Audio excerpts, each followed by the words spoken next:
So students, आज हम exercise 1.2 का पार्ट बी करेंगे। 1.2 पार्ट ए में हमने क्वेश्चन नंबर 1, 2, 3 एंड 4 कंप्लीट कर लिया था और पार्ट बी में जो रिमेनिंग क्वेश्चंस हमारे हैं 5, 6 एंड 7 इसे हम कंप्लीट करेंगे। तो चलिए स्टार्ट करते हैं। सबसे पहले देख लेते हैं अपन क्वेश्चन नंबर 5 को।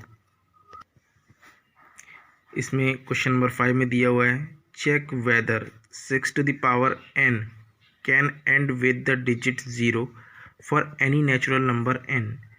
मतलब 6 की पावर हम चाहे जो भी लें, 6 की पावर 1, 2, 3, 4, 5 कुछ भी हम 6 की पावर में लेते हैं, तो क्या उसका यूनिट डिजिट 0 आएगा या नहीं आएगा, यही हमें इसमें चेक करना है।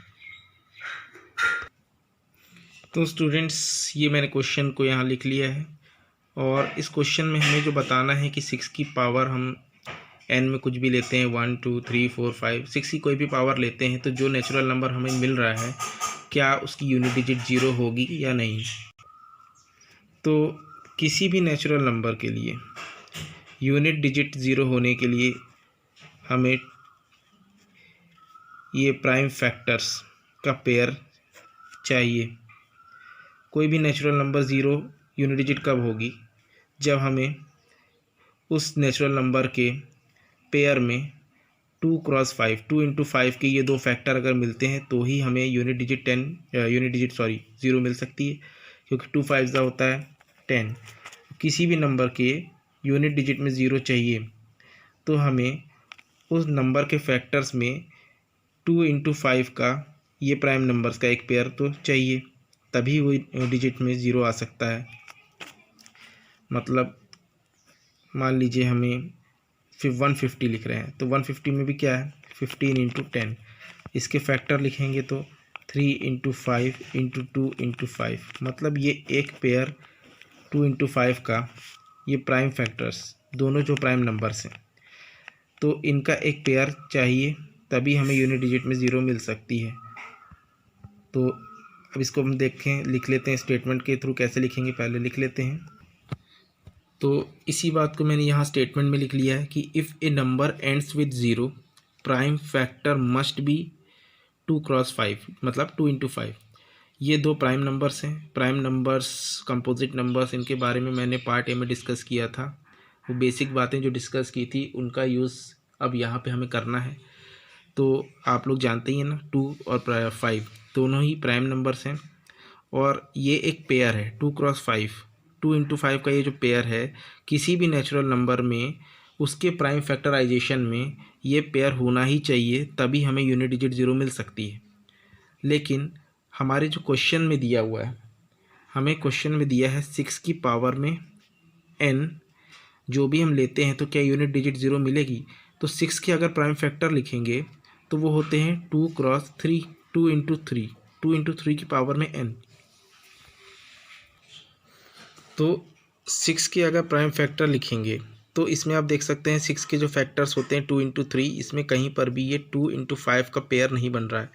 अगर 2 × 5 का पेयर नहीं मिलेगा तो हमें 6 की कोई भी पावर लेते हैं और उस पर जो भी हमें नेचुरल नंबर मिलता है उसकी यूनिट डिजिट 0 नहीं आ सकती है। तो हम लिख लेते हैं, देयरफॉर 6 की power n can not be end with digit 0 because its prime factor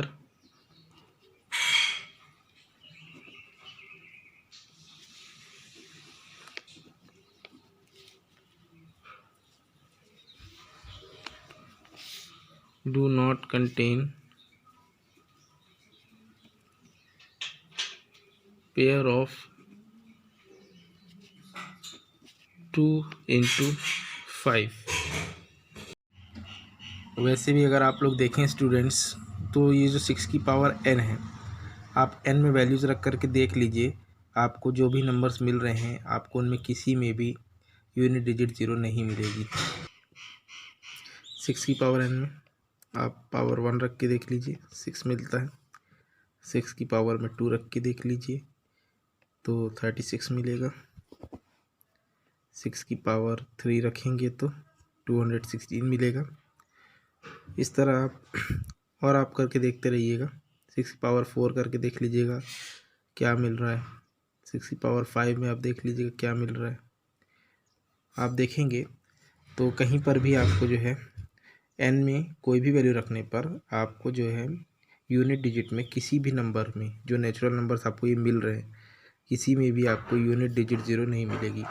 तो ये हमारा जो क्वेश्चन में यही चेक करना था हमें कि जो 6 की पावर n है क्या उस पे जो नेचुरल नंबर मिल रहा है उनकी यूनिट डिजिट ज़ीरो हो रही है कि नहीं। तो हमने देख लिया है यूनिट डिजिट होने के लिए हमें 2 × 5 का ये पेयर चाहिए जो नहीं हो पाता है।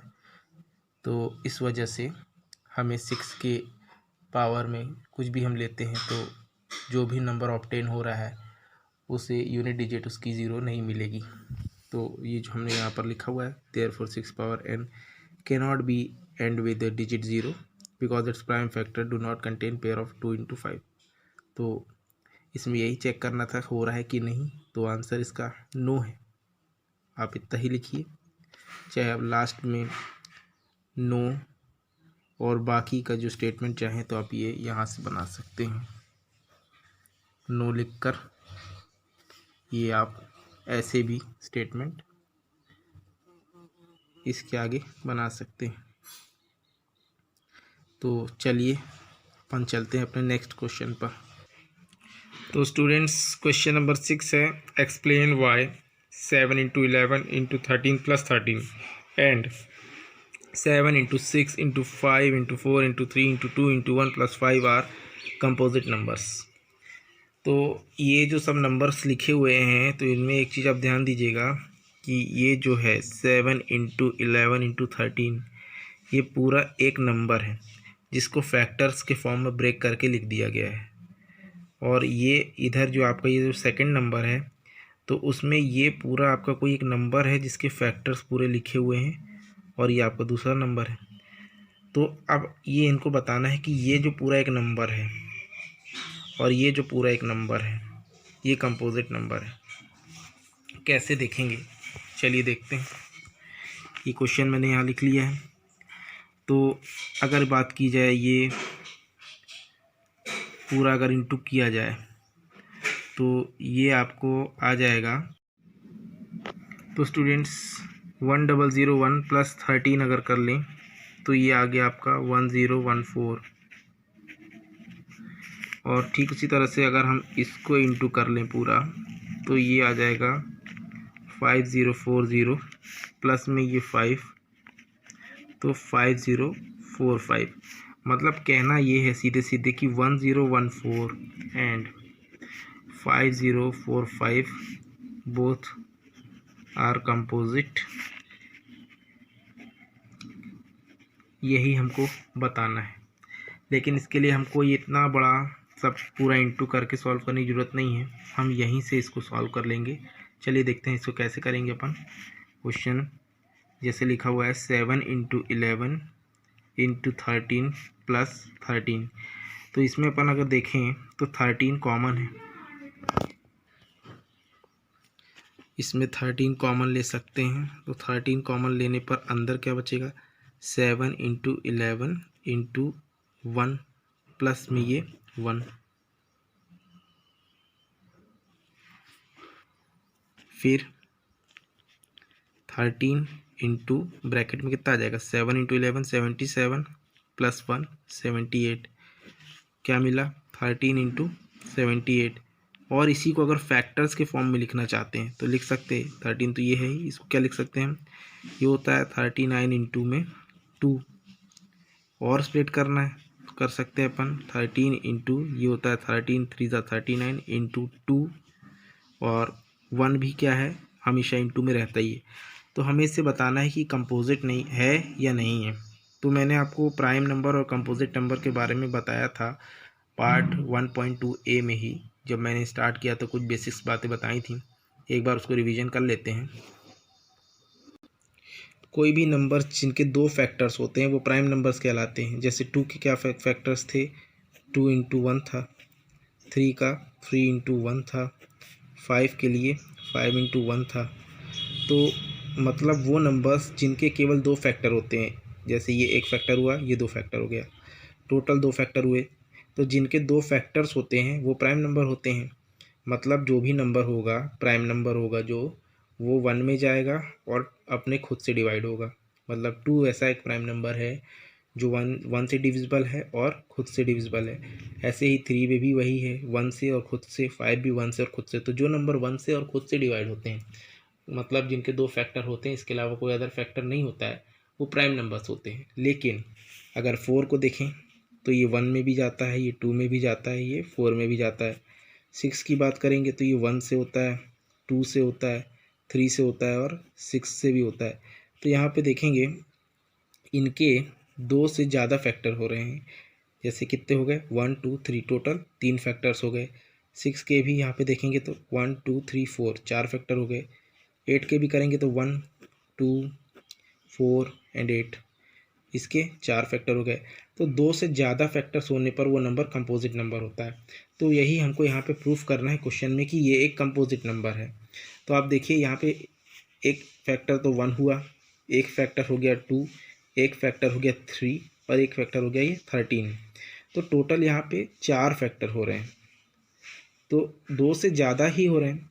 2 से ज़्यादा कितने भी हो सकते हैं, 3 भी, 4 भी, 5 भी। 2 से अगर ज़्यादा हैं तो वो कंपोजिट ही कहलाएगा। तो हम इसे कह सकते हैं इट इज़ कंपोजिट नंबर। ये मैंने लिख दिया, yes it is composite number. अगले नंबर को देखते हैं। अगला नंबर क्या था, अगला नंबर था 7 into 6 into 5 into 4 into 3 into 2 into 1 plus 5। तो यहाँ पर भी देखिए कैसे सॉल्व कर लेते हैं अपन। देख रहे हैं 5 यहाँ भी है, 5 यहाँ भी है। तो ये एक पूरा, एक ये नंबर है, एक ये नंबर है, दोनों से 5 कॉमन निकल जाएगा। अंदर क्या बचेगा, 7 into 6 into 4 into 3 into 2 into 1 plus में 1, और ये से लिख सकते हैं इसको 5 इंटू, इतना पूरा इंटू करने पर आपको आएगा 1008, प्लस में अपन ये कर लेते हैं 1। तो कितना हो जाएगा ये 5 इंटू 1009। तो अब 5 और 1009 प्राइम नंबर्स हैं, तो इनके 2 फैक्टर्स हुए। क्या इसका क्या हो गया, इसका हो गया 5 और 1, और इसका भी क्या हो गया 1 और 1009। मतलब सीधे अपन इसमें इंटू 1 अगर कर लें, 1 दोनों के लिए ही है, दोनों में कॉमन भी है, 1 इसमें भी होगा, 1 इसमें भी होगा। तो यहाँ पर भी देखें तो हमारे 2 से ज़्यादा फैक्टर हो रहे हैं। एक ये 1 हुआ, एक 5 हुआ और 1009, टोटल 3 फैक्टर हो गए। तो इस नंबर के भी मोर देन 2 फैक्टर्स हो रहे हैं।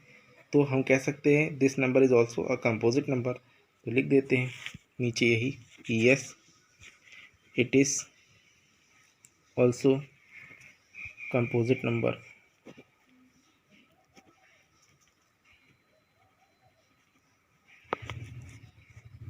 यही हमें इस क्वेश्चन में प्रूफ करना था, बताना था। तो ये क्वेश्चन भी हमारा कंप्लीट हो गया।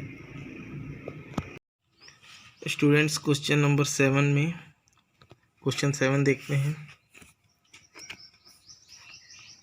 There is a circular path around a sports field.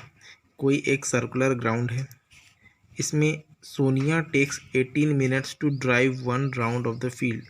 Sonia एक राउंड लगाने में 18 मिनट्स उसको लगते हैं। While Ravi takes 12 minutes for the same, और रवि उस चक्कर को लगाने में 12 मिनट्स लगते हैं।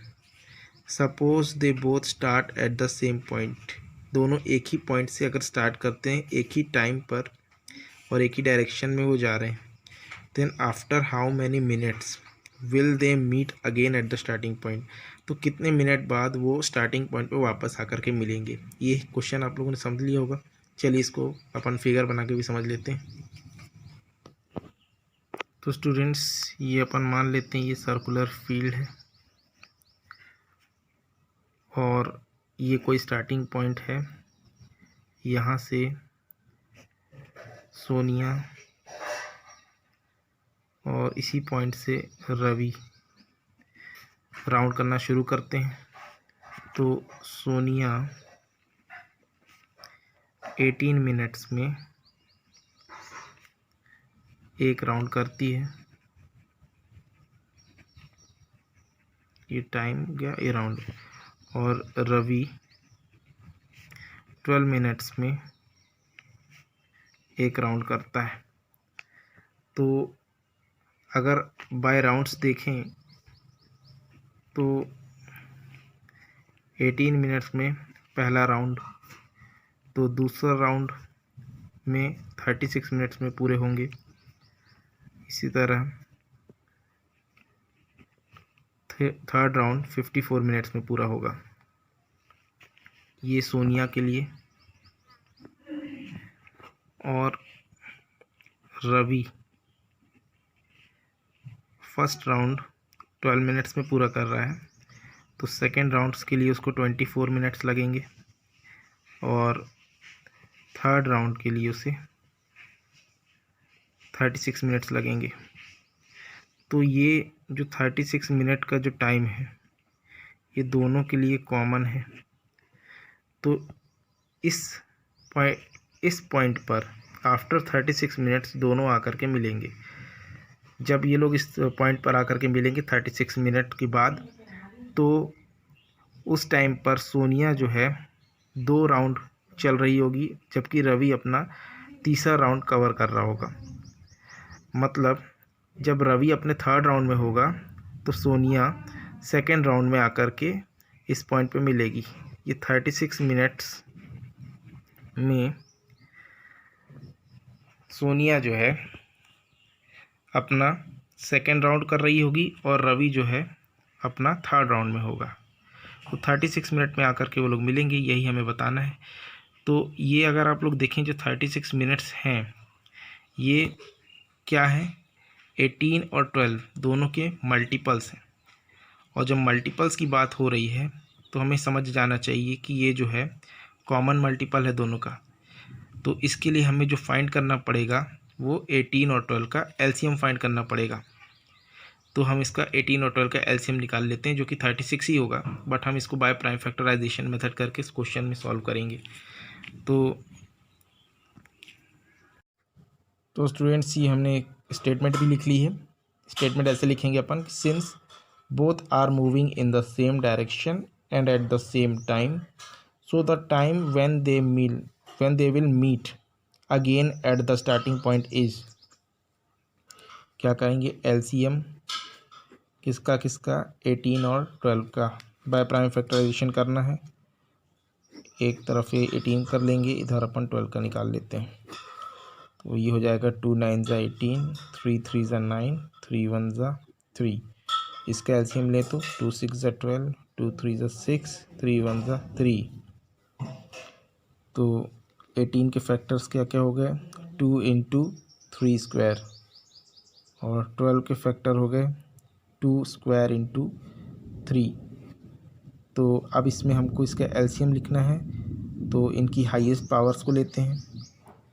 तो एलसीएम हो जाएगा 3 की हाईएस्ट पावर 3 स्क्वायर है, तो 3 स्क्वायर इंटू में 2 स्क्वायर, मतलब 3 का स्क्वायर होगा 9, 2 का स्क्वायर होगा 4, 9 4 ज़ा 36 मिनट्स में वो दोनों उसी पॉइंट पर आकर के मिलेंगे। ये वही पॉइंट जहाँ से रवि ने भी स्टार्ट किया, सोनिया ने भी स्टार्ट किया, और इसी पॉइंट पर वो जब 36 मिनट पूरे होंगे तो वो 36 मिनट में दोनों एक पॉइंट पर आकर के मिलेंगे। तो अभी ये जो क्वेश्चन नंबर 7 था इसका आंसर एक बार मैच कर लेते हैं 1.2 में। एक्सरसाइज 1.2 का क्वेश्चन नंबर 7 जो है 36 मिनट्स, यही हमारा आंसर आया है। आंसर बिल्कुल सही है। तो स्टूडेंट्स एक्सरसाइज 1.2 यहीं पर कंप्लीट हो रही है। अब हम अगले पार्ट में 1.3 देखेंगे, और आप लोग के लिए जो होमवर्क है वो लास्ट पार्ट में दिया हुआ था, तो आप लोग उसी होमवर्क को करके ग्रुप में भेजें। तो स्टूडेंट्स इस वीडियो को यहीं पर हम एंड कर रहे हैं। आप लोगों को अगर वीडियो अच्छा लग रहा है तो आप इन वीडियोस को अपने दोस्तों के साथ भी शेयर करें, ताकि वो लोग भी चैनल को लाइक करें, सब्सक्राइब करें, शेयर करें। और तब तक के लिए thank you and have a nice day.